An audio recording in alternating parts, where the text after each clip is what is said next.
Hi, I'm Melissa Crook, your host here at the Field Podcast. Here are today's ways to engage with our new episode, Exhausted to Empowered, Setting Healthy Boundaries with Suzanne Culberg. Next time someone requests something from you, such as a time-consuming favor, take time to think about it before agreeing. Is this something you have the capacity for, mentally, physically, emotionally? Are you only saying yes out of obligation, out of people pleasing? Or is it something you really want to do or help out with?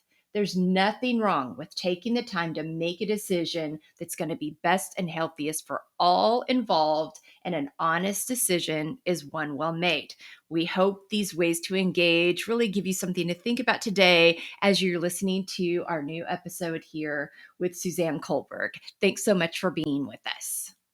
Hello, and welcome back to the Field Podcast this week. I'm here with my friend Suzanne Culberg, and I've gotten the great opportunity of being on with Suzanne on her Nope Coach podcast before. And now I'm bringing her on to here, and she has such a great wit about her. We met through our good friends at Podmatch. She has a really relatable, funny, sarcastic, irreverent, full, all out there, everyday relatable way of addressing so many of the topics that we talk about here on the Field Podcast. So she's going to have a lot to say. And I go back to that word relatable. And Suzanne and I talked about this before we got on.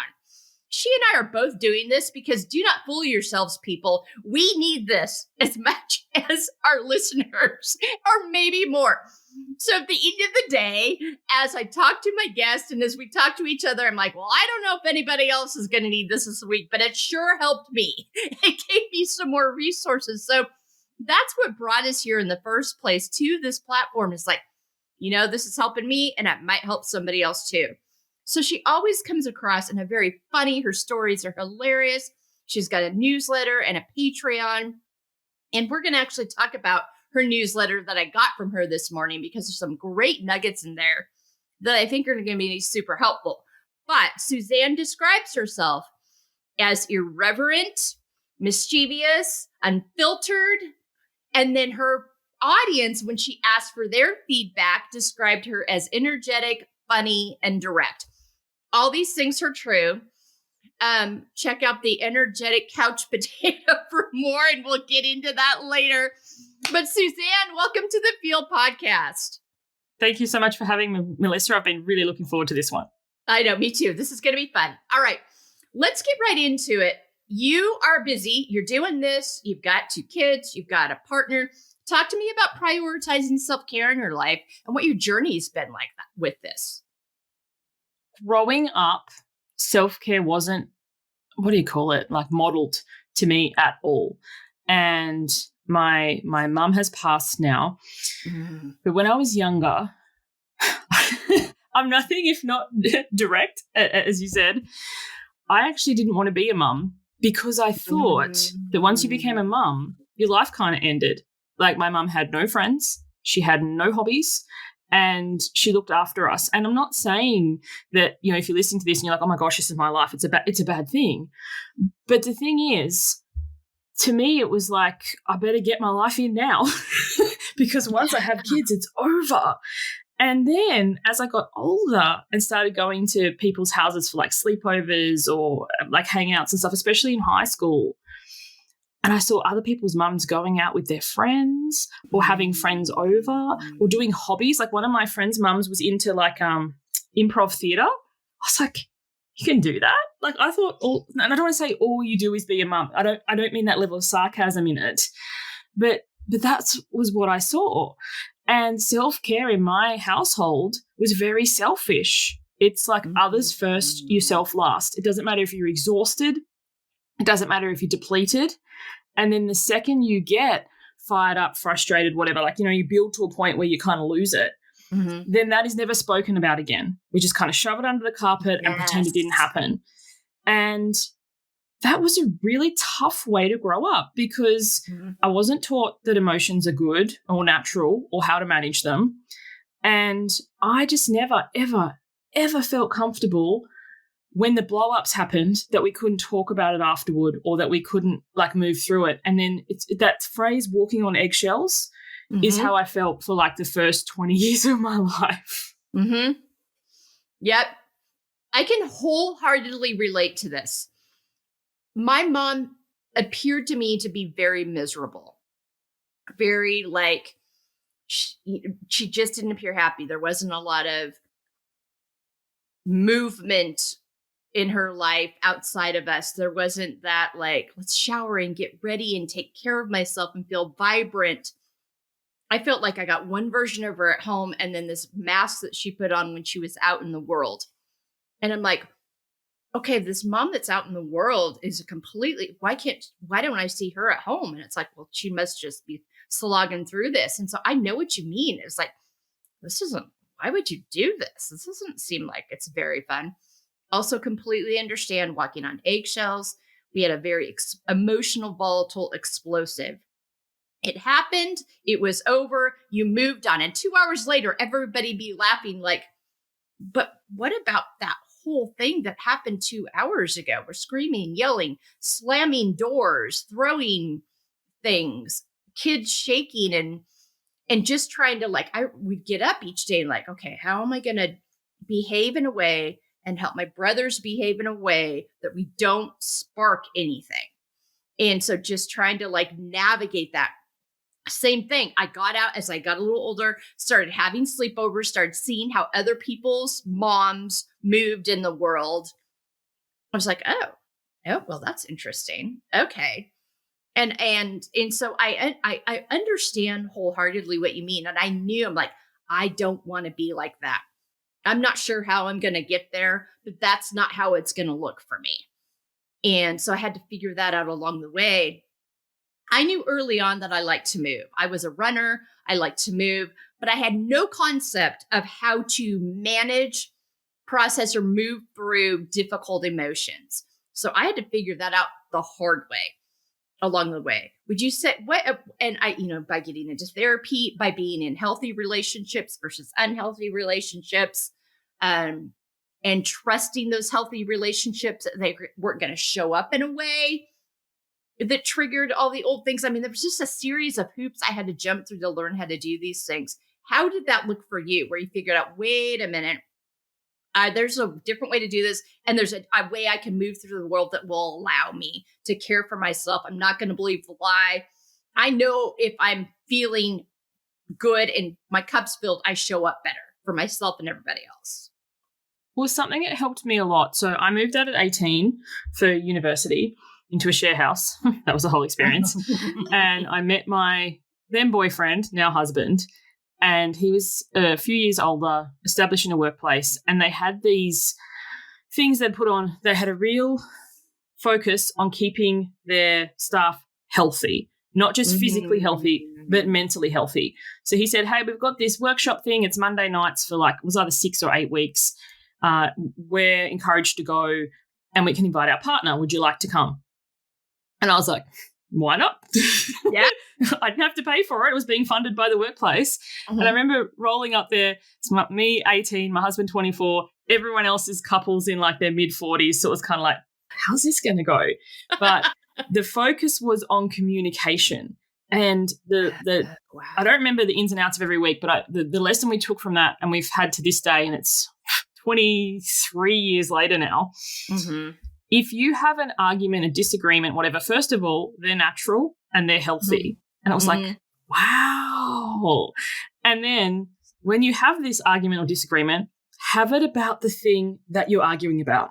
So have it about you left your dishes on the side table. I don't know, I'm thinking something ridiculous. Don't be like, and you left your towel on the floor, and you didn't ring back your mother, and. Yeah. And I was like, I'd never experienced this before, because when the blow-ups happened growing up, everything came out. Something could come out from a decade ago. Something can come out from when my parents were dating. It was ridiculous. I was like, no, have the disagreement about whatever the disagreement's about. If anyone tries to bring something else in, kindly park it. We're discussing this.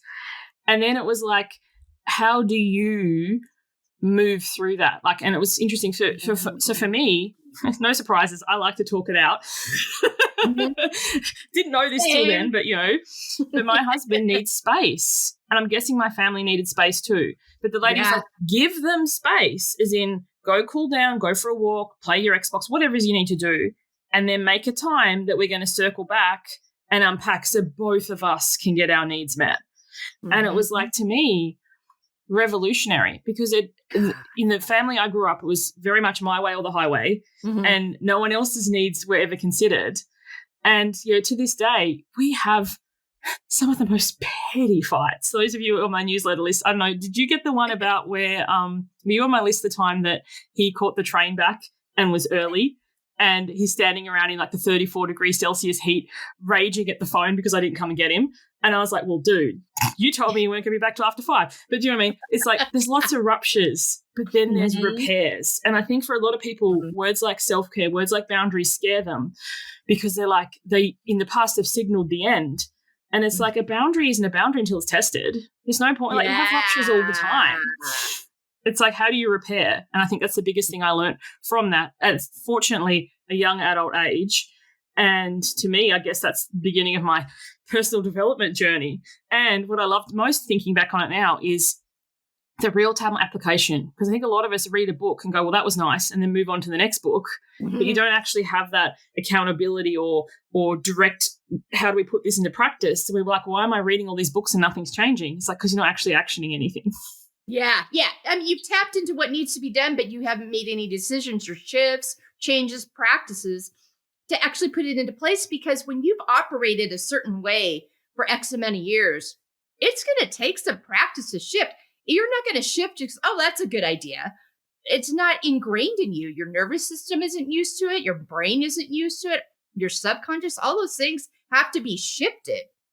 And when we tend to, if it feels uncomfortable or new, we tend to, if discomfort gets too much, we tend to like, oh, this must be bad, I'm feeling uncomfortable. No, your system is just shifting and getting used to this new way of being, this new way of existing. Because I think it's so interesting that you brought up people's response when they hear self-care or boundaries means the end.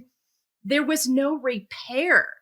And so those are the things they heard. That's what people said when they were leaving. Like, I've had enough. I'm not doing this anymore, because they just got fed up. And after all these things that had piled up through the years, it had never been repaired. It's like, no, no, no, no. This is actually going to help sustain the relationship and allow us to interact in a way that's healthy. Nobody's bailing. We're just agreeing we're going to take care of ourselves well and honor each other in that. So I think that's such an interesting distinction, too. And I think that's the thing, as you said, honoring each other. My husband Mm-hmm. needs space. It doesn't Yeah. mean that he is ignored or he doesn't heard. And there are times where I get snippy and he Oh, gets yeah. snippy, and I'll be like, you haven't heard a thing I said, as we all do. And then he can just say it verbatim back to me, because he's not a visual processor. Like, Mm-hmm. so, and it's funny at work, like, because he's very good at his communication, Mm-hmm. he has said now, like, he still works mostly remotely. I can't stand being on camera. I feel so much pressure to have to look and whatever. So Mm-hmm. when you go past him in the meetings, I try not to look on him at work, but we've got a small house. But Yeah. he'll have his camera off and he'll be looking down because he can't process visually. But he'll be up to date, and then he'll unmute when he needs to, contribute. And I think, so many things we think, oh, they're not paying attention or they don't care or whatever. But we just react to things differently. And Yeah. when we realize that not everybody has to do it the way that we do it, but Mm-hmm. finding a middle ground so we can honor, okay, you need your space, but I need to discuss this. How do Mm-hmm. we find a middle ground Yeah. so that everybody gets their needs met, not one person always having to, acquiesce to the other? Exactly. That not one person making the sacrifice all the time. That is so important to remember. And I talk about this all the time. Find the thing that works for you and also honor other people within that. And I think that's such a, my husband said he needs time. If he shuts down, it means he needs time to process. And I am the same way. I'm like, we're not done yet. I'm still talking about this. My daughter, actually, my oldest daughter, came to me. She had done an internship one summer, and it's the first time that we had a true healthy boundaries discussion in our family. And she had learned about it through this internship.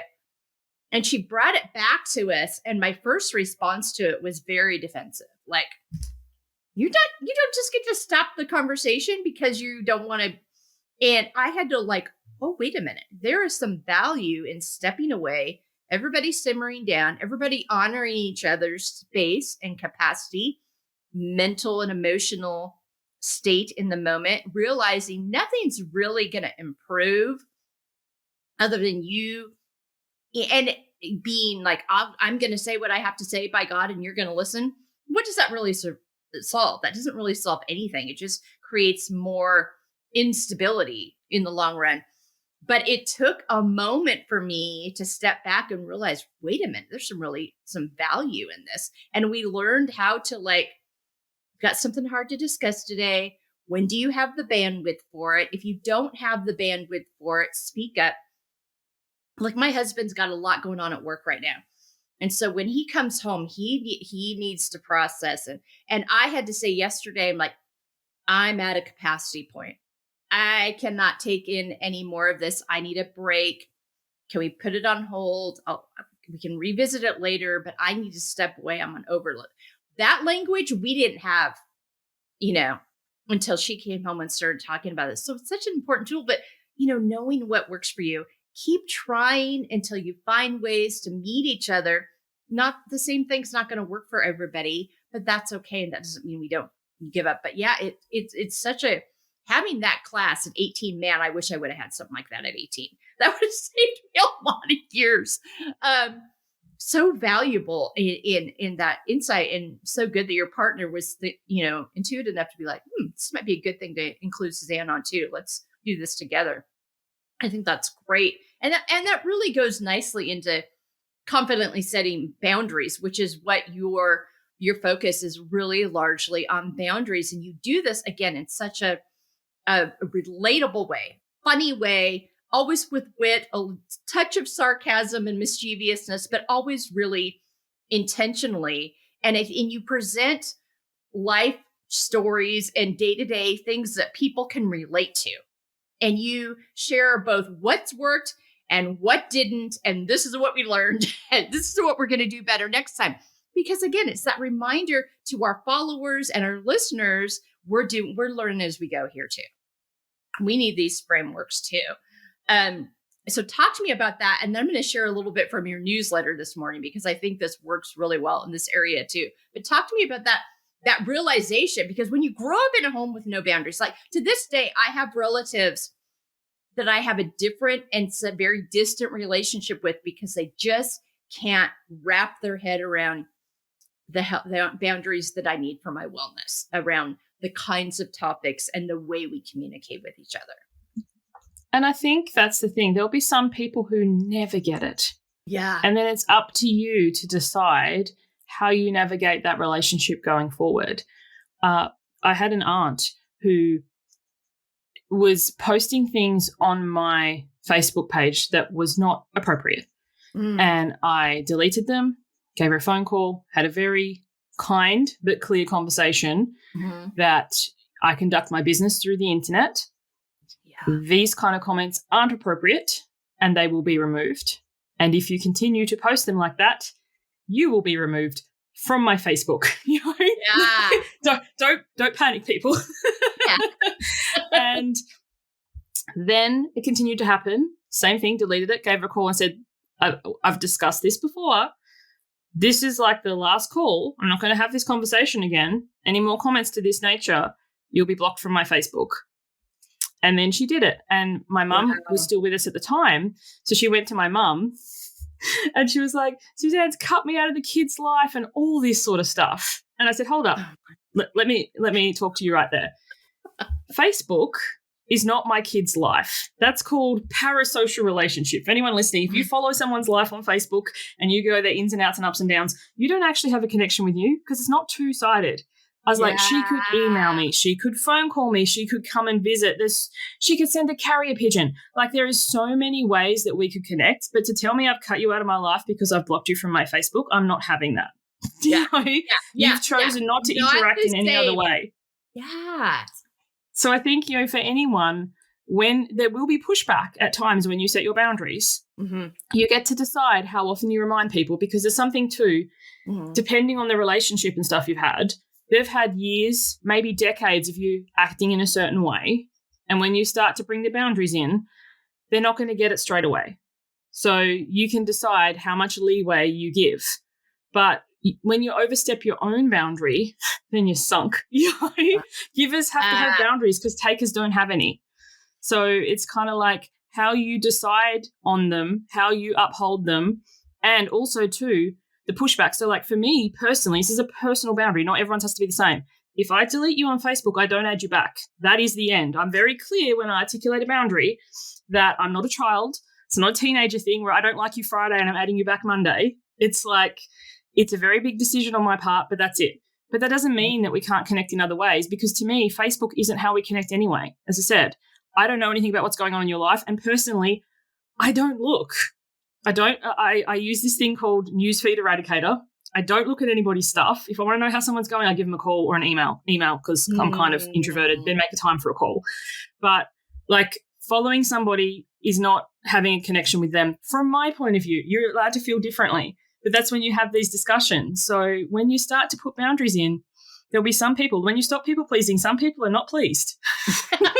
But you are. Yeah. I love the way you articulated that. And I think you made some very important distinctions on relationships when it comes to social media versus not. Some people just cannot behave on social media. That doesn't necessarily mean that they are a bad or toxic person in your life outside of that. But in that space, like, I have people that I know that I enjoy in person that I cannot engage with on social media because they just can't behave. I don't like them any less. I don't consider them an enemy or a horrible person. I just won't engage with them in that space because they just act in a way that is out of alignment for me and crosses. So I think that distinction is very important. And also remind yourself of how you view your relationships and what that piece that you added to the relationship, the parasocial relationship, that makes so much sense. But too many times people don't view it that way. So it becomes very personal for them. I have relatives. Like I said, I have relatives and people that I know that just cannot behave on that space. I'm like, it just makes me angry, irritated, so many things if I engage with you here. But I can engage with you here. And also, and also puts boundaries, because you and I's work happens online, virtually, promoted in these spaces so much. But we also need to create boundaries around that so we don't go down sinkholes. Like, I get on, I do my work, and if I'm on for longer than 15 minutes, I'm out. I'm not giving that space, my place and time to get all riled up, especially in the state of the world I'm living in right now. In the US, you're in Australia, probably sitting there laughing at us, which is fair. But I just know, I'm like, I have a real gap and cap that I have to put on that. Same with news as I take in on TV. I have a cap I have to put in on that. So there's even ways that you can engage in really meaningful ways on these platforms, and also set a time. I just watch my time. For me, it's a timer. I'm like, all right, that was long enough to do this. I've lingered long enough. I'm not going to give any more of my time away to that. I value my time more than that. I value my mental health. If I stay on too long, I get anxious. So the boundaries around that too, is that as an introvert, especially, talk to me about the boundaries about where you give your time versus not. You said some really, we were talking about our platforms and our followers and whatnot, and you articulated really clearly, nope, I've decided to do here and here because here is just not worth the cost. So talk to me about figuring that out. Oh, I protect my time now more than anything else because it's my most valuable resource. It's not renewable. I don't know how much I've got left, So I actually don't really use social media at all anymore. I have a presence still because usually, say someone's listening to this podcast and go, oh, the Note Coach, who's she? Will look me up. Sometimes a website, but usually social media. So I have a static 9 grid on Instagram, which is fixed. And sometimes I'll post on Facebook and sometimes I won't. But to your point, I can sit down and blow a whole day on social media because I start here and then I end up over there and then I'm reading this and I'm looking at this argument in the comments and the next thing you know, it's like, oh, it's time to pick up the kids. Well, that was not a productive work day. So at the beginning of 2024, so over a year ago now, I nixed social media entirely and I moved my focus to YouTube and my newsletter list. And then at the end of 2024, I nixed YouTube. Like I still have it, but same sort of thing. I put the things there I don't engage because like this is a boundary thing for me. A lot of people fear if you're not on social media, if you're not responding to the comments, if you're not answering the DMs, you're going to miss out. I trust wholeheartedly if someone contacted me on social media or commented on one of my posts and I didn't respond and they truly wanted to contact me, they would go, oh, and then they would go to my website or my email. Like if you go to my website, it's very clear how I want to be contacted. Yeah. Do you know? So I think sometimes, and also on my social media, so on my pinned post on both Facebook and YouTube, it pretty much says, and even on my personal page, like my personal profile now is almost entirely for personal stuff. I don't post business things on there. Some people do, because they want to get around the whatever. But I'm like, this is my personal page. If you want to contact me about my business and there's a link to my website, people often comment on that and go check your others folder. Like I've DM'd you, I just remove the comment and I don't look. Because if you haven't followed my boundary with the clear instruction of how I want to be contacted, chances are you're just trying to sell me fake Ray-Bans or whatever. Yeah. Or you just give me some copy paste you give to everyone else. Like the internet is rife now. And when I do rarely go to my Facebook page itself, it's usually filled with I've been tagged in something, Meta is going to take down your page unless you respond to this in 24 hours. And I'm like, it's not actually any legit commenters there anyway. Yeah. For me, my DMs are filled with all these people that want to help me improve all of my follows, likes. They're going to get me all this other stuff, but for a fee, I'm like, no. No, but I like what you did about separating the personal, because I kind of do that, but I will cross share on my personal. But at the end of the day, I don't really think that makes all that much difference in the reach. And I like that line. That's actually I don't think so either. So my personal's my personal. And then sometimes I'll share because you can choose your audience. So global, I might post a summit or something I'm on, but otherwise it's just post to friends. But I think, you get to decide. And sometimes people have so much fear of missing out. And I'm like, well, okay, I encourage you to do an audit for like a month. How many legitimate leads conversations have you had? And how many are, you said, people just trying to get you more leads or whatever? Like, one of my pet peeves is, and now it's coming in email because I'm not responding in any other way, like, I will get you this. You're making a presupposition that I want that. Yeah. And I can't stand the ones that start with, I will fix your Instagram. What a way to start a relationship. I think you're broken and I'm going to save you. Nope. Which, like, women don't get that message enough anyway. I'm like, that is the first boundary that you've already set the boundary for me. No. You already don't respect how I feel about this. No, goodbye. I love that. Thank you so much for that. That was so good. Okay, I'm going to go to your newsletter and read a few things because this is it fits in the boundaries piece, but also this next piece of our emotional, mental, physical health connection, being aware of how we're feeling in moments and whether we have capacity for certain conversations. So this is you shared about in your newsletter how when your husband talks to your child, he gets one response, and when you talk to him, there's another response. You and your husband, specifically you, viewed yourself as we're coming across the same way. Why does he respond so differently? And so then you went back to him and were like, buddy, what's up here? And he articulated it really well, which then caused you to think, wait a minute. What does this mean? And you started talking about what energy am I in? My son has very clearly articulated, this is the energy he receives from me versus this is the energy he receives from my husband. So am I stopping to think about, before I set a boundary, which energy am I in? Before I ask for help, which energy am I in? Before I complete a task, which energy am I in? And if that energy isn't serving me, how can I shift it? And thirdly, when I'm commanding energy, I don't indulge in confusion or overwhelm. Two of my biggest time wasting emotions. And I was like, I'm reading this. I'm like, this is genius. And I so need to institute this into my own life because I think and I think part of the way you can do that too is like, all right, say back to me what you heard, but also how you heard it. And which is a really good listening practice. And you'll hear anybody that talks to you about being a better listener. When so many times when we're listening, we're just planning our response and we're not really listening. Guilty as charged. My husband has talked to me about this for years. So I really had to sit down 5 to 10 years ago and get very, very intentional because it was really starting to bother him.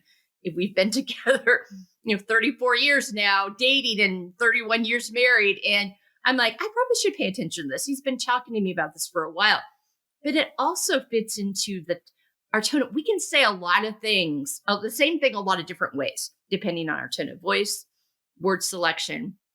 So just like thinking about that, am I in the space to deliver this right now? What is my energy like? How is this going to come across? Or if you just don't stop and think, because life happens and we just react and respond sometimes. If you kind of know in the back of your head, that might have been a little different than I intended, checking in with that person. So how did you receive that? Anyway, talk to me about putting this into play and what a light bulb moment. I mean, kids are so wise sometimes. And just like, if we should tap into that energy more, but talk to me about that and what helped you decide, I think maybe other people need to hear about this too. Yeah. So I think you hit the nail on the head with tonality. And that's so one of the coaching things that I do, I use a voice messaging app called Voxer. And I love voice message so much more than written. And it's funny, I write a newsletter. It's not my favorite form of communication because of tonality. Like you can say the same word and depending on how it comes across, like words are very versatile, but you can be like, good morning, like with so much love and I can't wait this is going to be the best day. And good morning, like you're already tapping your watch, still doing in bed. It's the same word, And I think it's kind of like tapping into it ourselves, especially in current times when there is a lot going on politically, wars globally. Our attention is in many places at once. Mm-hmm. Sometimes we're not even truly listening because we're unloading on Candy Crush, so we're kind of only half listening, to your point of active listening. Like no matter how good a multitasker you are, and that's debatable, but giving somebody your full attention is such a gift.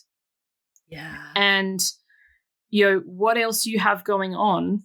And I think so often we push past the point of exhaustion and depletion and I just got to get this task done. And now it's just kind of like when I look at something, it's like, I had planned to do this today. You're like, is this time critical? Is anybody going to die from this? It's like I left the medical field for a reason. No. Mm-hmm. If I'm late but communicating that. Yeah. So say, for example, I'd said to you, I was writing a piece for your blog or I don't know, whatever it is, and I'd have it to you at Tuesday at 10 a.m. If it's going to be late, and also not messaging you at Tuesday at 9:45 a.m. So I think, letting people know what's happening, letting them know, and you don't need to give them War and Peace and spend 5 pages explaining why you can't get it there. And I think that's the thing too. Like, if you've already told me you can't do the thing, most of the time I don't care why. Like, I don't have the energy or capacity to read whatever it is. I don't want to be drawn into your drama. I've got my own. But exactly. Communicating, and even with family members, like I am feeling disappointed that this wasn't done. Not, you make me disappointed the dishes are still in the sink. Do you know what I mean? Yeah. It's kind of like, and the consequences of this, because the dishes aren't done, dinner's going to be late, or we might not be able to make the thing, or like I think so often we're trying to save everybody, especially our children, from the consequences of things. And then they're going to be an adult who suddenly has to deal with a whole bunch of consequences and they never had this happen before. So it's kind of like the speaking of, if you choose not to do this, this is what's going to happen. And I am feeling this, taking responsibility for your own feelings.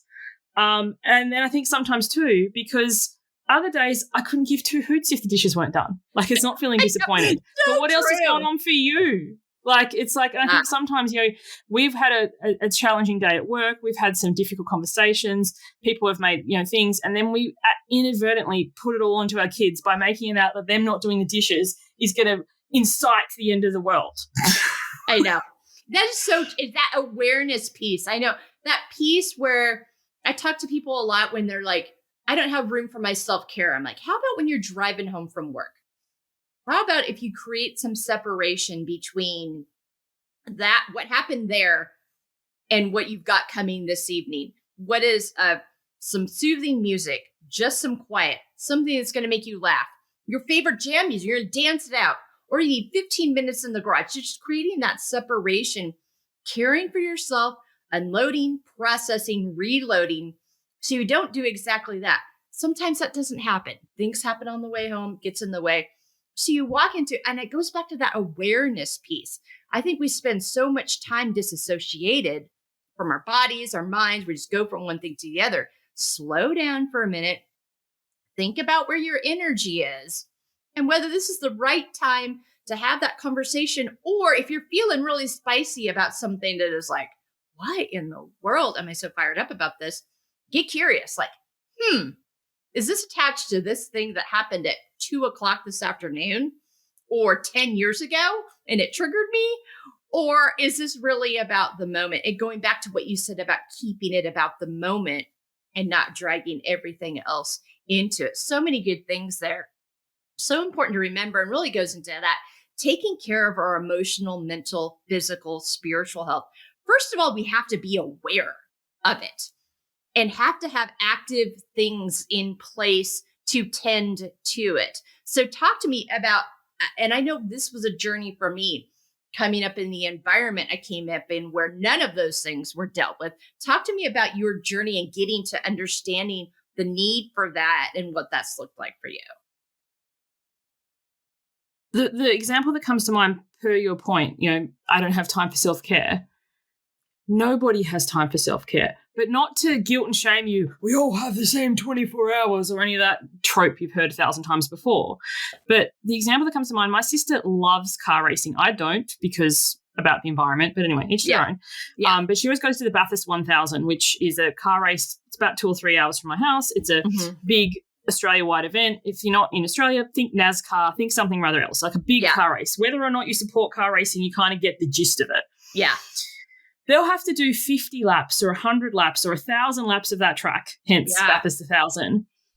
And you'll watch that. I did go with her once before I realized I didn't like it. Noisy, smelly, bad for the environment. But anyway, I was fascinated. I was like, they bring that vehicle to a complete stop. I was like, what are they doing? They got the lead. Someone could overtake. Like, it made me so anxious. Like, I couldn't deal with it. And they're changing the tires and they're doing this and they're doing that. Why do they do that?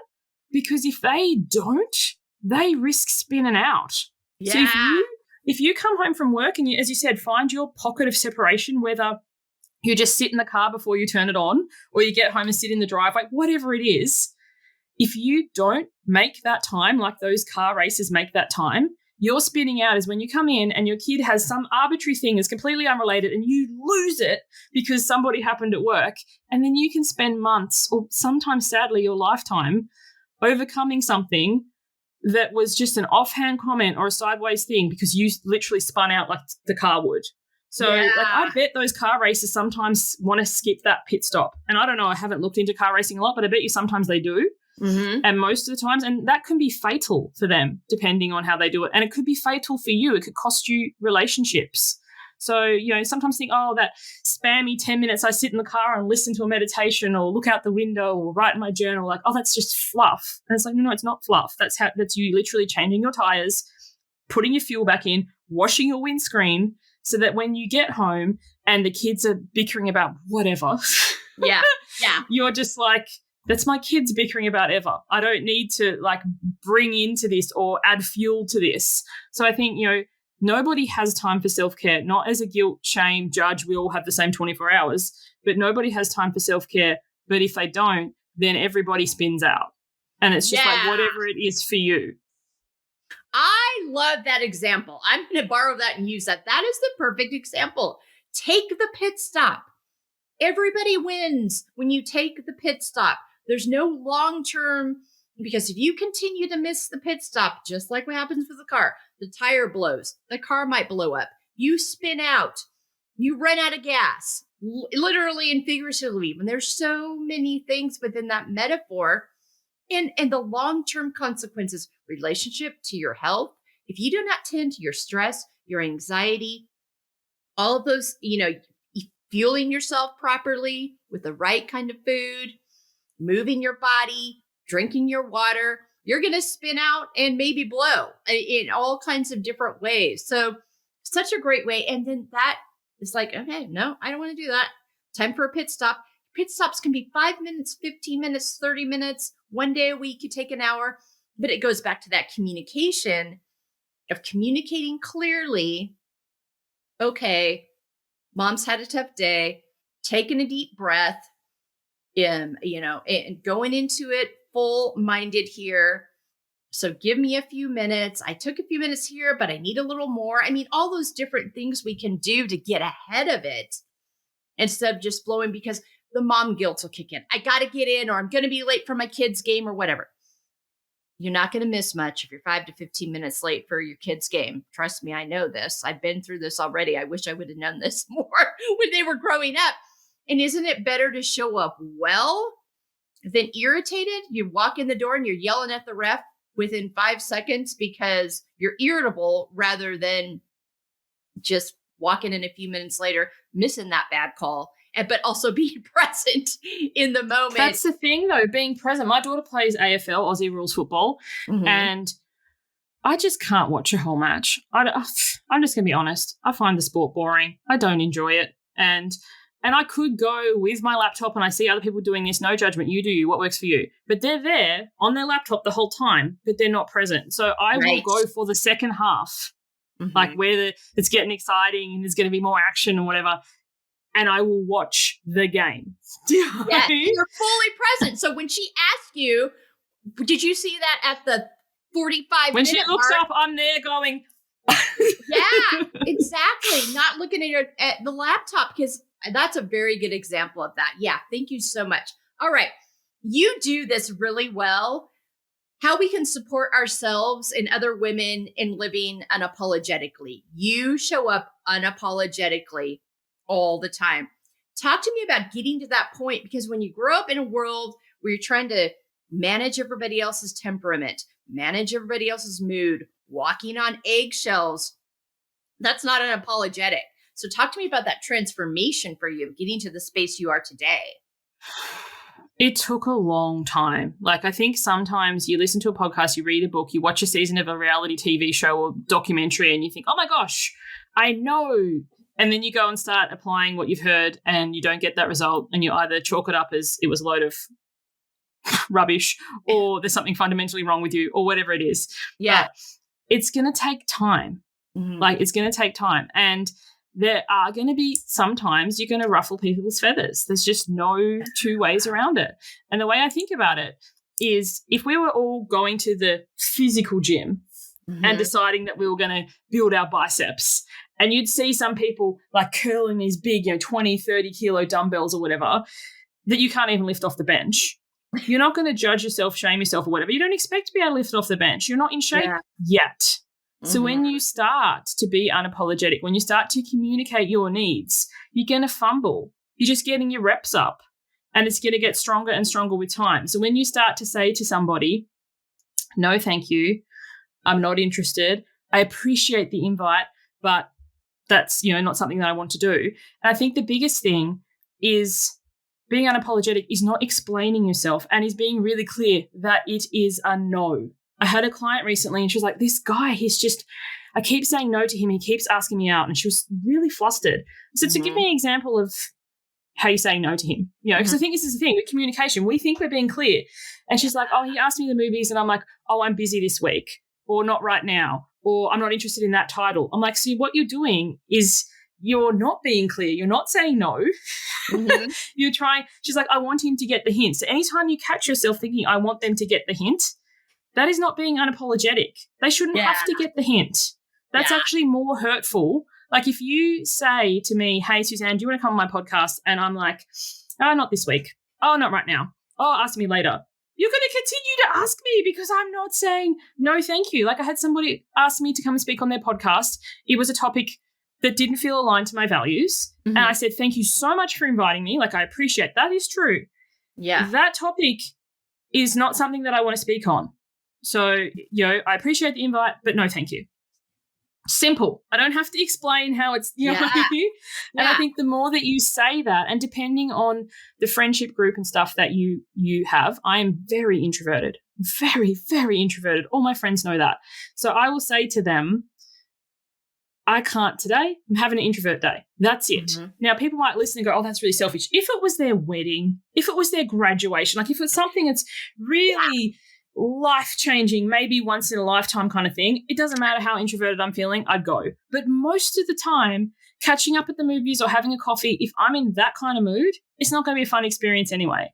And also telling them as soon as you can, not 5 minutes before when they've already left the house and put on pants. So, and saying yes to something out of guilt or feeling like you're obligated and then realizing that morning, oh, man.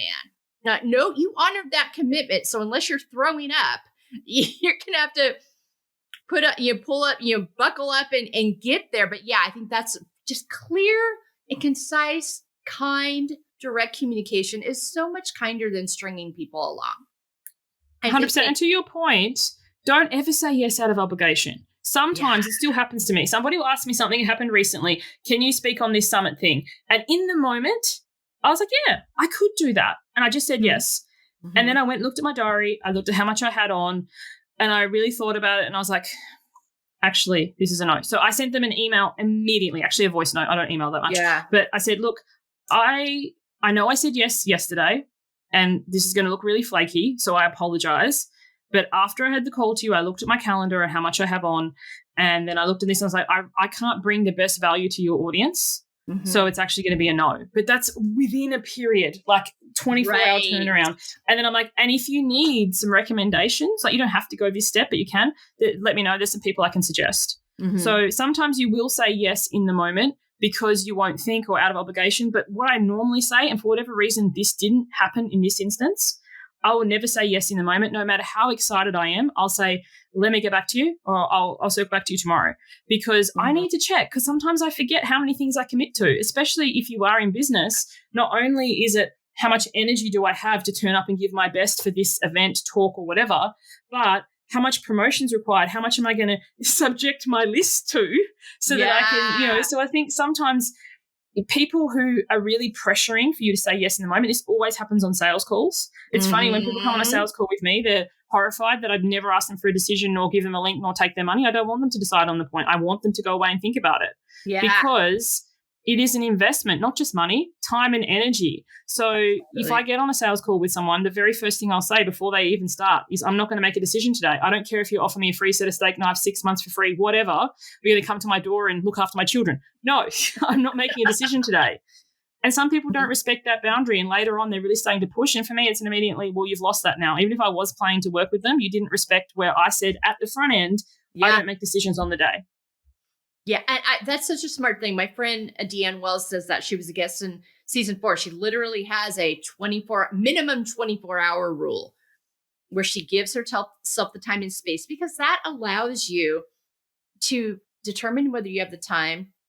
And also what's something I've learned to do slowly out of just because I've gotten into it and realized, oh my gosh, this is a commitment level. They expect this kind of promotion. They expect me to dedicate this much of my social media space time to letting people know about this. I'm responsible for inviting people to come into this thing, not just show up and contribute that day. I've learned, like, what are you expecting from me besides X? Is there anything else? And to your point there, make sure you read the contract, because I've gotten myself caught before where I've had the conversation with somebody and they've said, this is what we expect, and I've noted it down.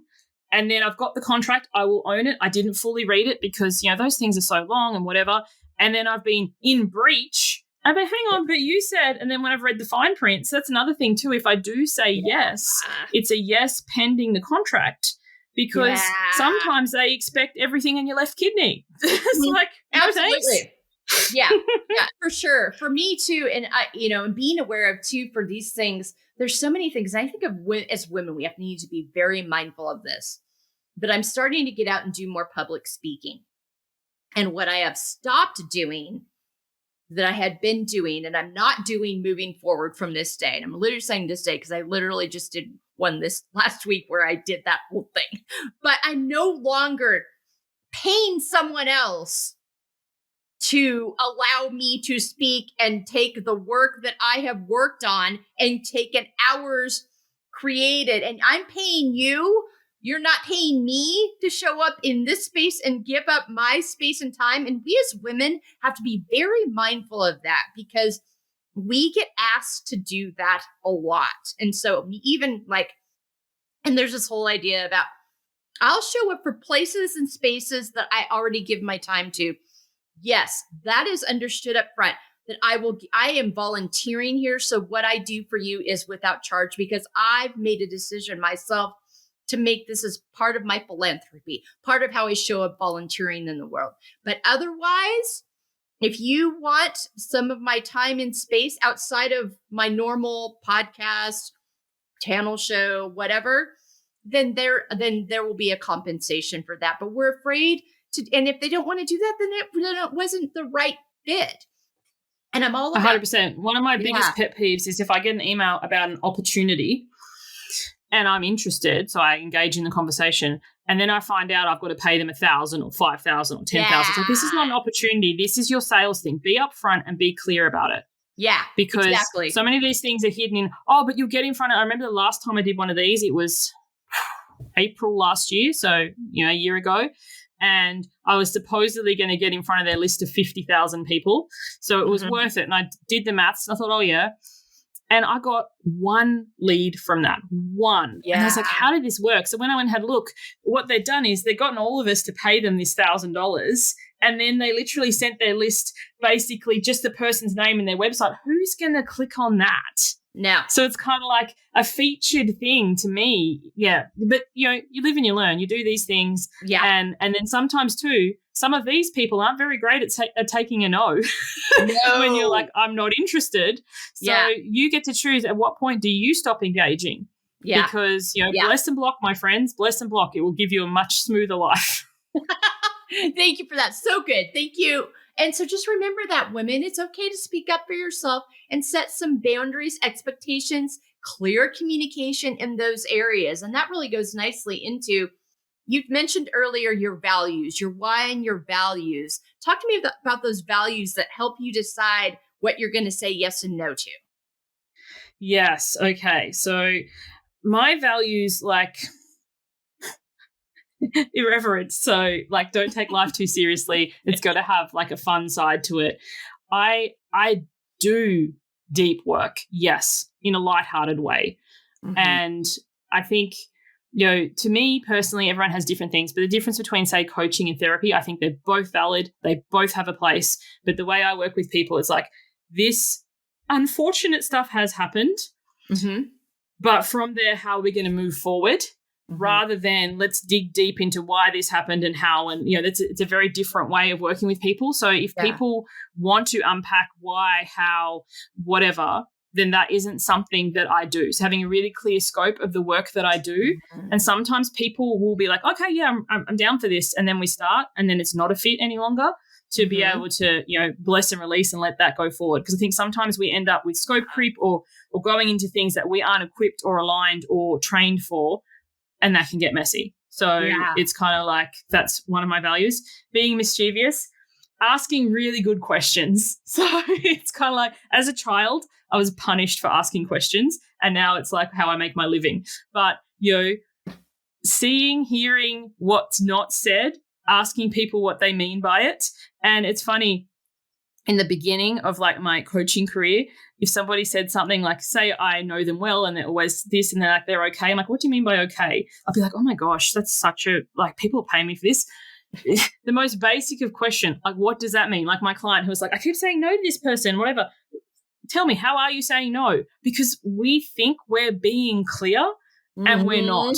So, this kind of this give me an example, give me the play-by-play, and then kind of lovingly poking at that. And then unfiltered, I say to all my clients, like one of my values is sort it, say it. So whatever comes into my head, I'll say. Sometimes in the back of my mind, like people pleasing, growing up, eggshell me would be like, you can't say that. But no, that's the thing. I say whatever comes into my head. And it's amazing how sometimes it leads to like the Jenga, like the tower falling. Yeah. And, and it would just be like, I'm not the judge or the arbiter of which thing is the right thing. So I just sort it, say it, unfiltered. And the way that I run my business too, I know that it grates some people, but usually the people it's grating are people who are just trying to sell me stuff. Like I don't edit my podcast. I don't edit my emails. I have terrible grammar. My spelling's not the best. And, and the thing is the people who it tends to bother, they're not buying anything from me anyway. And they're usually trying to sell me their editing service or this whatever. So it's just kind of like, this is how I am. If you don't like it, there's millions of other podcasts or newsletters or whatever. Go find them. I'm not changing myself to make you more comfortable. Yes.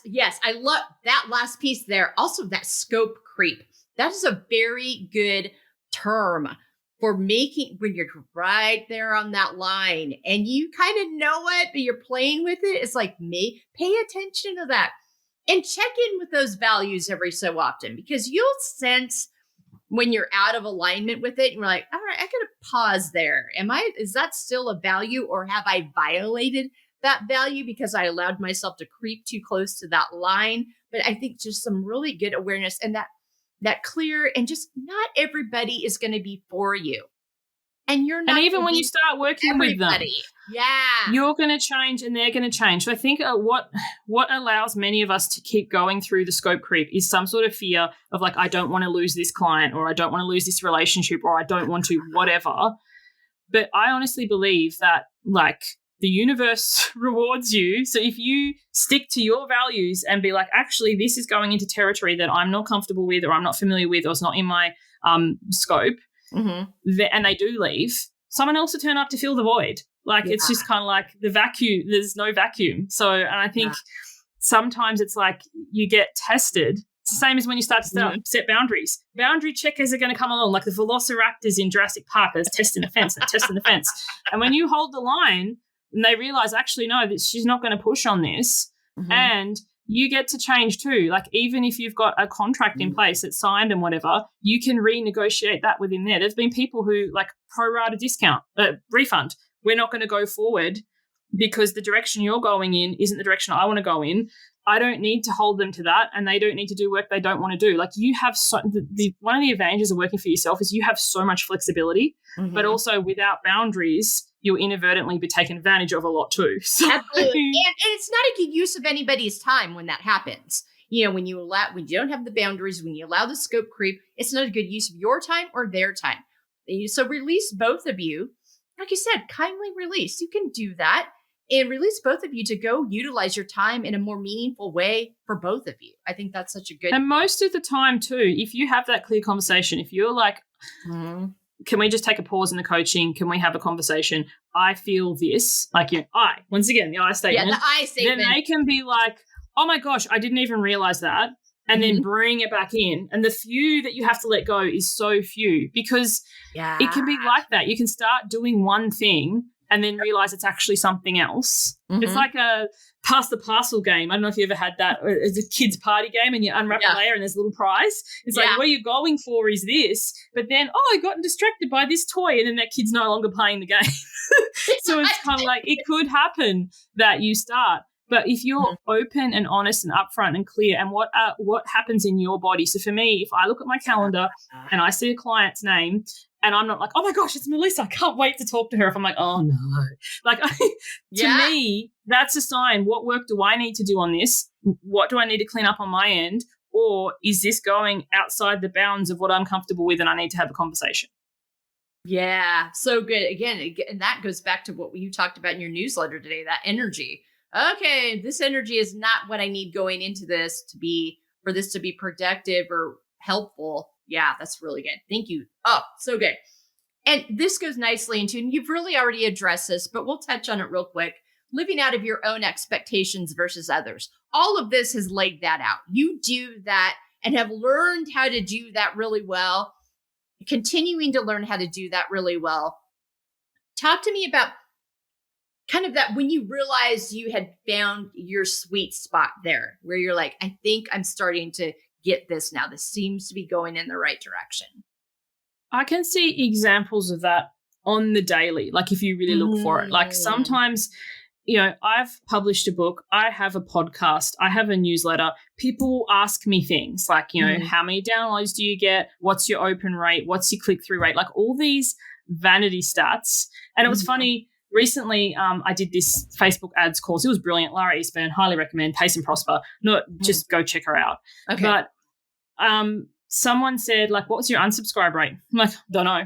And I don't care. If someone leaves my list, there's not data I track, nor do I read their 5-page message about why they don't, because that used to always bring me down. And then I get into this people-pleasing energy of like, oh my gosh, if someone's left my space, good luck. I wish you every good thing, but I'm not going to go and change how I am to accommodate someone who's not even here anymore. So it's like, what are the stats that you measure? To your point at the beginning of this episode, my podcast now has like 450 plus episodes. Every now and then I think, kind of feel done with this. Like, it sits in the back of my mind. And then I have my next guest on and I'm like, I love this. Whether or not anyone hears it, whether or not like the thing that you're doing, what's in it for you? Not others first, yourself last. Self first isn't selfish. How do you love and lights up what you're doing? Now, obviously, there are things you have to do like laundry or grocery shopping that potentially you don't love, but some of those you can outsource, just saying, depending on, your resources. But the thing that you're doing, the thing that takes up the majority of your time, what's in it for you? Always, because nobody rewards martyrdom. And even if they did, it's usually not till after you're dead. So if you want to be celebrated then, what are you going to get from it? But it's kind of like, what's in this for me? I love writing my newsletter. I do one Pomodoro, 25 minutes, one take, no fake. I write, I edit, I schedule. That's how it's done. I don't spend any more time on it. And people, and it's been lovingly nicknamed the Sue Special. And sometimes it's long and sometimes it's short. And it's like whatever's happened that week, that's how I like to write. I don't like to write as in this is the SEO headline and this leads to this offer and whatever. And it's like you're leaving money on the table. Other people's opinions on my work, unless I asked for it, I don't entertain it at all. Yeah. Oh, so good. And it leads you to so much peace too. I love that part where you said it's not, if you're engaged in something and it's not lighting you up anymore, you're not going to bring the right energy to that conversation or that work anyway. So sit back and realize maybe it's time for that season to change or be over or shift, or what is it that I need to do for that to happen? And it's okay. We get really like hung up on when it's a time for something to be done. That doesn't mean it was bad. It just means that its time is up, so say that you pointed at me when I said that. So talk to me about that. I think if people realize that lesson, it would change the world. If something didn't work out how you hoped, if something was working out, but now it's done, it's not bad. It's not wrong. Sometimes people I went to medical school. So I invested 5 years of my life at medical school. And the number of people who go, oh, what about all the time you wasted? And the money, going to medical school is not cheap. And I was like, I spent a 5-year investment to realize I didn't like that. That's time well spent. What if I was still doing that? And I was putting 20, 30, my entire year of career on something I didn't want to do because I didn't want to have wasted time. There are things like my podcast. I love my podcast, but it may come to an end soon. And then the number of people who come out of the woodwork going, oh my God, I loved this or whatever. Like, cool, go find something else that you love. It's not my work to fix it up for you. And I think, a lot of us wait. We wait. We're like, I'm going to sign up. I'm going to work with that person. I'm going to do that offer. And then when you don't offer it anymore, the barrage of people who start messaging you about it, and then you second guess yourself and you're like, oh, maybe I should offer that again. No, if they wanted it when it was available, they would have bought it. People are weird. They change their mind at the drop of a hat. It's like the kid. I remember I've still got this picture, comes up every year on my Facebook memories. It makes me laugh so hard. My son is like 18 months old and he's crying. And people was like, why do you post real pictures of your kids? And I was like, just family, doesn't go public. But anyway, The reason he was crying, he wanted a banana. I peeled it. I gave it to him. He didn't eat it. It was starting to go brown, so I ate it. And he had this biggest tantrum ever. And I was like, dude, you had the opportunity to eat the banana. I'm not feeling guilty for this. So it's like if you're offering something and people are saying no, and then you're like, actually promoting this feels like I'm giving up a kidney, so I'm going to stop. And then people say all this sort of stuff, then that's their stuff to work through, not yours. Yes. And also go back and listen to all the things you didn't listen to. It's still there. You can go find it. But yeah, I think that's I love that. Thank you so much. That's so good. All right. Accepting the layered aspects of ourselves. You accepting all the pieces, parts. You do this beautifully. You just own your life and you own all the parts of it and you talk about the lessons in it. But talk to me about getting that point, because the layers piece, things were shoved under the rug growing up. There wasn't a space to process and move through. You moved through this so succinctly now, so relatably. So how did you get to that point of that relatable? Do you think it started with that 18-year-old 6 to 8 week shop and that kind of gave you the opening, or how did you get into that? I think lots of little things come together, like that workshop at 18, a big meltdown with a friend when I was in my late 20s, early 30s, when I had my daughter. It's on my website. If you go to SuzanneCulberg.com, read my about page. Very uncomfortable situation. But one day I was watching, my husband loves Japanese anime. I'm not sold. This was before I had really good boundaries and said, actually, this isn't for me. We were watching some show, can't remember what it was called, Castle in the Sky, I think. And anyway, there was this necklace. It kind of reminded me of a diamond, but it wasn't. There was all these people fighting for it and whatever. And I was so bored by the show, but I was focusing on that necklace. And what came to mind is like a diamond with facets. Some of our facets are pretty and shiny and amazing. And they're the ones that we put on social media, or they're the ones that are celebrated and acknowledged and whatever. But a diamond also has blunt facets or scratched facets, or facets like, when you go to the jeweler and they look at it and they go, this one is yellow and it should be white or whatever. So like we have that too. We have parts of us that like, oh my gosh, I did this. I feel amazing. Yes. And then the other parts of us, we just downplay, dismiss, ignore, try to hide, shove under the carpet like I had growing up. And it's like, it's normal. Nobody, like not even Hollywood stars who have like all the money in the world and whatever. I was watching, I don't know how, it came up on my feed on YouTube the other day. It must have been watching something and it came up. It was an interview with Scarlett Johansson. And the interviewer was saying like, she was gushing and like what it must be like to be you, and you're so beautiful and you never have any whatever. And you could just see Scarlett Johansson like, is this person for real? It's like, do you know what I mean? Like we make an assumption. We see something on social media and we make an assumption about someone's life. And it's like, everybody's got a pimple on their butt. Everybody has, you burnt their toast or said something they're embarrassed about or yelled at somebody. It's normal. Yeah. And I think, like not even reality TV is reality anymore because it's so edited and filtered and whatever. Oh my God. Yeah. And it's just kind of like, it is what it is. I'm not saying we celebrate and put that on our homepage or whatever, but it's just like stuff happens and we get disappointed and then we feel that and we move through that and we move on. Yeah, absolutely. So it's such a good point. And I think, just remembering, I guess that we featured last week, she had such a great statement. She's like, you cannot compare your insides to somebody's outsides. It doesn't work. It's apples to oranges. It's not going to get you anywhere good. And it's such a simple statement, but it's so much wisdom wrapped in it.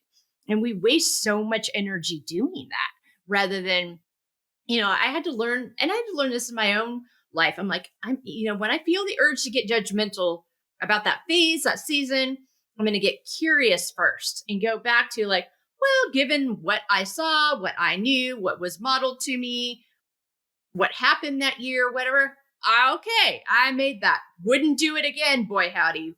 What a time that was. But, learn, and just in realizing we all have those pieces and parts to us. None of us come out of this thing unscathed. I mean, it's just, so just being, keeping that at the forefront all the time instead of trying to hide and shame ourselves into these areas and spaces and live in secret, which is not authentic, which doesn't allow us to move through and process and feel. Have you watched Ted Lasso? Yes, I love Ted Lasso so much. Be curious, not judgmental when you're just saying that. Ted Lasso. And also, too, to your point, you wouldn't have known. Like, I think sometimes we get so judgmental and so dark on ourselves because now we know. Back then, we didn't know. Yes. So yes. that version of us made that decision based on information that we were told or saw. And also, is that information so true? Like the number of times I've been in a mastermind or some sort of call with people in business who I've looked at their website ahead of us getting together and I've felt lacking. I've been like, oh my goodness. And then we get chatting and it's like they've never had a sale. Their website looks amazing. It makes me wonder, where did these testimonials come from? Just thinking. Anyway, but do you know what I mean? It's kind of like things can look amazing and we don't know what it's actually like to have lived it. Or you could look amazing but be miserable. Like I remember when I was at my fittest, God, I looked amazing. But I was like, man, I just want to eat chocolate. Like, I was like so strict on myself. And you look back at the photos and you're like, oh, I want that back. But do you want all of it? Same like if you had a really good season in business. I want the money, but I want to spend the hours on sales calls and do I want to be promoting? No. So we have selective memory sometimes. Oh, we do. We totally do. We just go to that best thing about that and don't consider the rest. And I think that's such a good point and kind of goes into just remember whatever you're saying yes to, you're saying no to something else. You better be okay with that no. Valerie Rivera, a great guest of ours back in season 4 said that and that stuck with me. I'm like, oh yeah, the whole package. What went into that whole package. All of it. It's like whenever I look at a little baby and I'm like, oh, babies are so cute. And I'm like, dirty nappies, sleepless nights, bottles, cleaning. And I'm like, no. Yeah, no chance. 0. Yeah, absolutely. No, I totally get that. Talk to me about how living the way you do today. I call it feel, finding empowerment, embracing layers. You own who you are. You're comfortable in your own skin. You've embraced all those pieces of you. Talk to me about how this has impacted your relationship with yourself as well as your relationship with other people. I think the biggest thing for the relationship with myself is when the dark days happen, when the hard times happen, I don't panic. I don't think there's anything wrong with me. I don't celebrate and go, woohoo, I'm feeling horrible today. But I don't be like, oh my gosh, I need to run out and get fixed. And obviously there are levels to this. If you're having significant extended periods asking for help, I'm all for that. But I think sometimes as soon as things start to, in past me, if I did something and I didn't get the result that I'd hoped for, I would be doubling down. I'd be doing more. I'd be like, what's wrong? Whereas now I'm just like, like I'm thinking in nature, some seasons you have a bumper crop and some seasons the birds or the squirrels or the possums or whatever eat it. And even though you did your best, you put your nets up, you did all this stuff.